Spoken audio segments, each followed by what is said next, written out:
നിശബ്ദതയുടെ ബുദ്ധദർശനം. ബഹളം നിറഞ്ഞ ചിന്തകൾക്കും പ്രവർത്തികൾക്കുമിടയിൽ പലപ്പോഴും നിശബ്ദത അവഗണിക്കപ്പെടുന്നു. സോഷ്യൽ മീഡിയയിലെ ബഹളങ്ങൾക്കും അനാവശ്യ സംസാരങ്ങൾക്കുമിടയിൽ ജീവിക്കുന്ന നമുക്ക് ബുദ്ധദർശനം നൽകുന്ന പാഠം വളരെ വലുതാണ്. നിശബ്ദത എന്നത് വെറും ശബ്ദത്തിന്റെ അഭാവമല്ല, മറിച്ച് അത് നമ്മെ പരിവർത്തനം ചെയ്യാൻ ശേഷിയുള്ള ഉന്നതമായ ഒരവസ്ഥയാണ്.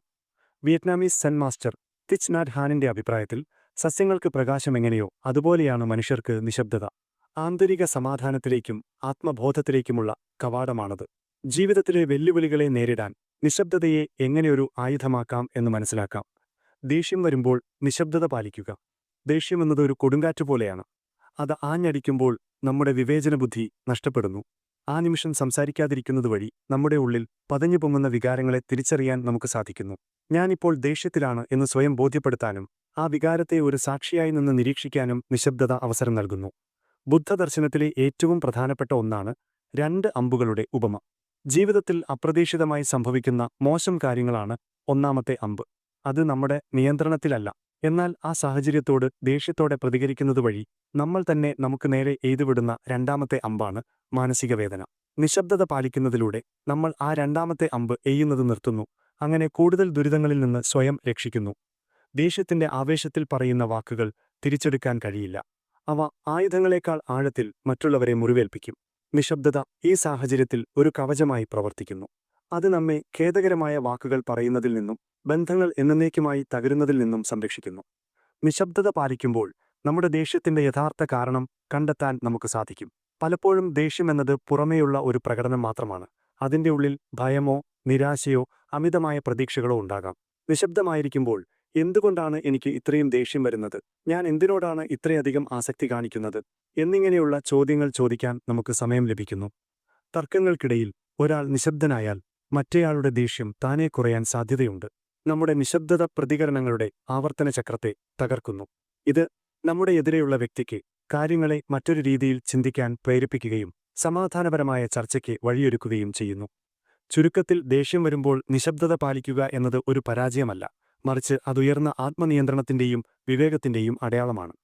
അപവാദങ്ങൾക്കും കുറ്റപ്പെടുത്തലുകൾക്കും മുന്നിലെ നിശബ്ദത. ബുദ്ധദർശനത്തിലെ അഷ്ടാംഗമാർഗങ്ങളിൽ പ്രധാനപ്പെട്ട ഒന്നാണ് ശരിയായ സംസാരം. അസത്യം പറയാതിരിക്കുക, കഠിനമായ വാക്കുകൾ ഒഴിവാക്കുക, അനാവശ്യമായ അപവാദങ്ങൾ പ്രചരിപ്പിക്കാതിരിക്കുക എന്നിവ ഇതിൽ ഉൾപ്പെടുന്നു. മറ്റൊരാളെക്കുറിച്ച് മോശമായി സംസാരിക്കുന്നത് കേൾക്കുമ്പോൾ നിശബ്ദത പാലിക്കുന്നതുവഴി നമ്മൾ ഈ ധാർമ്മിക നിയമം പാലിക്കുകയാണ് ചെയ്യുന്നത്. അപവാദങ്ങളിൽ പങ്കുചേരാതിരിക്കുന്നത് നമ്മുടെ കർമ്മയെ ശുദ്ധമായി നിലനിർത്താൻ സഹായിക്കുന്നു. അപവാദങ്ങൾ തീ പോലെയാണ്. ഇന്ധനം ലഭിച്ചാൽ മാത്രമേ അത് പടരുകയുള്ളൂ. ഒരാൾ മറ്റൊരാളെക്കുറിച്ച് മോശം പറയുമ്പോൾ നമ്മൾ അതിന് മറുപടി നൽകുകയോ താൽപ്പര്യം കാണിക്കുകയോ ചെയ്യുമ്പോൾ ആ സംസാരം കൂടുതൽ വളരുന്നു. അവിടെ നിശബ്ദത പാലിക്കുന്നതുവഴി ആ നിഷേധാത്മകമായ ചങ്ങലയെ നമ്മൾ മുറിക്കുന്നു. നമ്മുടെ നിശബ്ദത ആ സംഭാഷണത്തിന്റെ ഒഴുക്കിനെ തടയുകയും അതവിടെ അവസാനിക്കാൻ കാരണമാവുകയും ചെയ്യുന്നു. മറ്റുള്ളവരെ കുറ്റപ്പെടുത്തുന്ന സംസാരങ്ങൾ കേൾക്കുമ്പോൾ നമ്മുടെ മനസ്സ് അതിലേക്ക് ആകർഷിക്കപ്പെടുന്നുണ്ടോ എന്ന് ശ്രദ്ധിക്കുക. എന്തുകൊണ്ടാണ് എനിക്ക് ഈ അപവാദം കേൾക്കാൻ താൽപ്പര്യം തോന്നുന്നത് എന്ന് സ്വയം ചോദിക്കുക. പലപ്പോഴും നമ്മുടെ ഉള്ളിലെ അസൂയയോ മറ്റുള്ളവരെക്കാൾ ഉയർന്നവനാണെന്ന ഭാവമോ ആണ് ഇതിന് കാരണം. നിശബ്ദത പാലിക്കുന്നതുവഴി ഈ ആന്തരിക ദൗർബല്യങ്ങളെ തിരിച്ചറിയാനും തിരുത്താനും നമുക്ക് സാധിക്കുന്നു. അപവാദങ്ങളിലും പരദൂഷണങ്ങളിലും ഏർപ്പെടുന്നത് നമ്മുടെ തന്നെ വ്യക്തിത്വത്തെയാണ് ഇല്ലാതാക്കുന്നത്. മറ്റൊരാളുടെ അഭാവത്തിൽ അവരെ ആക്ഷേപിക്കുന്നത് അന്തസ്സില്ലാത്ത പ്രവൃത്തിയാണ്. ഇത്തരം സാഹചര്യങ്ങളിൽ നിശബ്ദത പാലിക്കുന്ന ഒരാളെ മറ്റുള്ളവർ വിശ്വസ്തനും വിവേകിയുമായി കാണുന്നു. തെറ്റിദ്ധാരണകളിൽ നിന്നോ അറിവില്ലായ്മയിൽ നിന്നോ ആണ് പലപ്പോഴും അപവാദങ്ങൾ ഉണ്ടാകുന്നത്.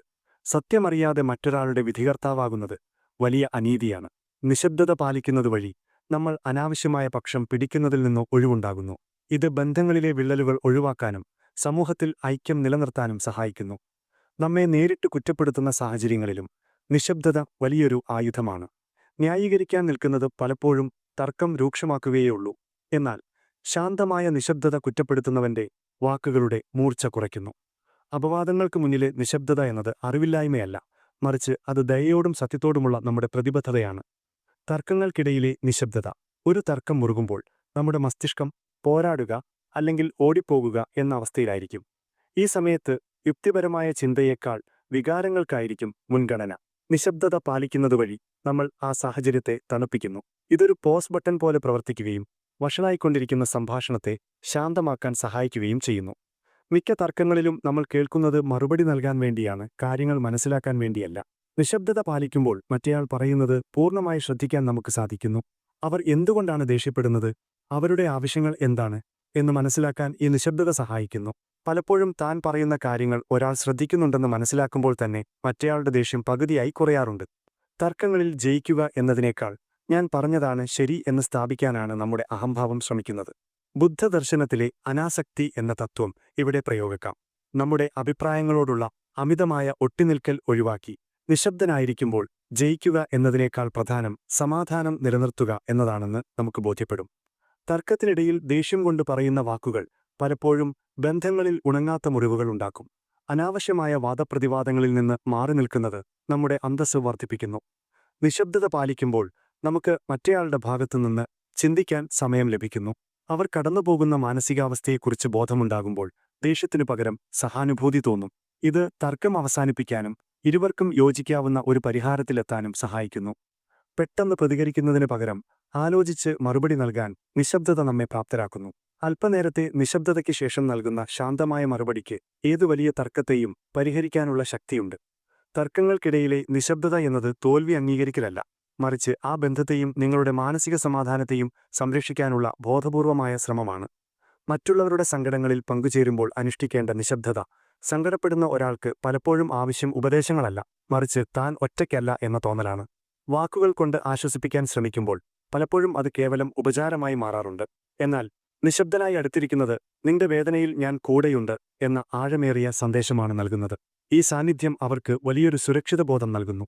സങ്കടപ്പെട്ടിരിക്കുന്നവർ തങ്ങളുടെ ഉള്ളിലെ ഭാരം ഇറക്കിവെക്കാൻ ആഗ്രഹിക്കുന്നവരാണ്.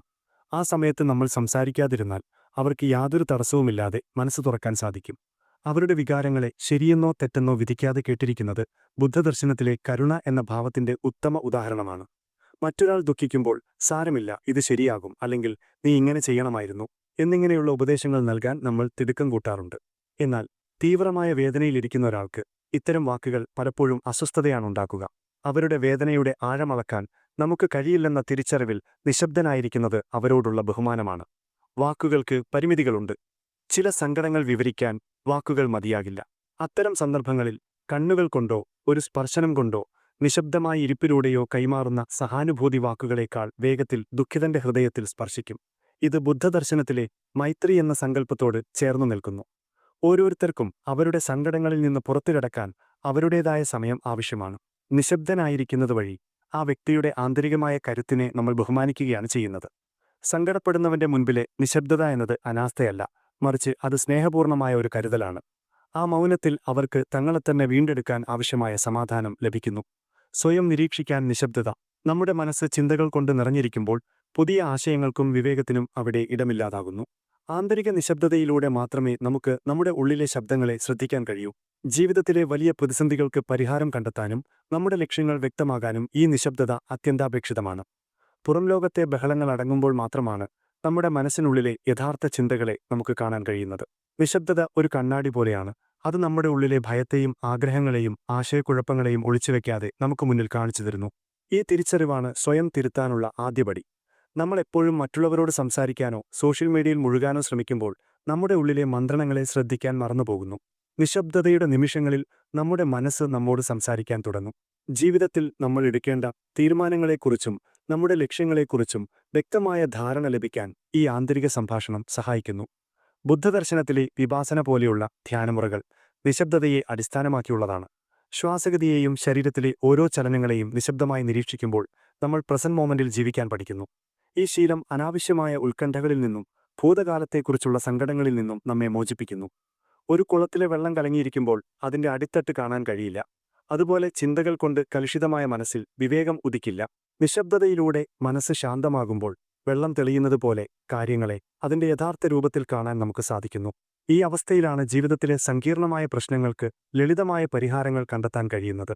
അനാവശ്യമായ സംസാരവും ചിന്തകളും നമ്മുടെ മാനസിക ഊർജ്ജത്തെ വലിയ തോതിൽ ചോർത്തിക്കളയുന്നുണ്ട്. ബോധപൂർവമായ നിശബ്ദത ഈ ഊർജ്ജത്തെ സംരക്ഷിക്കുകയും അതിനെ ക്രിയാത്മകമായ കാര്യങ്ങൾക്കായി ഉപയോഗിക്കാൻ നമ്മെ പ്രാപ്തരാക്കുകയും ചെയ്യുന്നു. ലോകവുമായുള്ള ആശയവിനിമയം നിർത്തിവെച്ച് നിശബ്ദനായിരിക്കുന്നത് നിഷ്ക്രിയത്വമല്ല, മറിച്ച് അത് നിങ്ങളെ തന്നെ അടുത്തറിയാനുള്ള ഏറ്റവും ശക്തമായ മാർഗമാണ്. നിശബ്ദത എന്നത് നിഷ്ക്രിയത്വമല്ല, മറിച്ച് അത് ബോധപൂർവമായ ഒരു തിരഞ്ഞെടുപ്പാണ്. ദേഷ്യം, തർക്കം, അപവാദം, ദുഃഖം എന്നീ സാഹചര്യങ്ങളിൽ നിശബ്ദത പാലിക്കുന്നതിലൂടെ നമ്മൾ ബന്ധങ്ങളെ സംരക്ഷിക്കുകയും ആന്തരിക സമാധാനം നിലനിർത്തുകയും ചെയ്യുന്നു. ഈ ദിവ്യജ്ഞാനത്തെ ജീവിതത്തിലേക്ക് പകർത്തിയാൽ കൂടുതൽ അർത്ഥവത്തായ ഒരു ജീവിതം നയിക്കാൻ നമുക്ക് സാധിക്കും.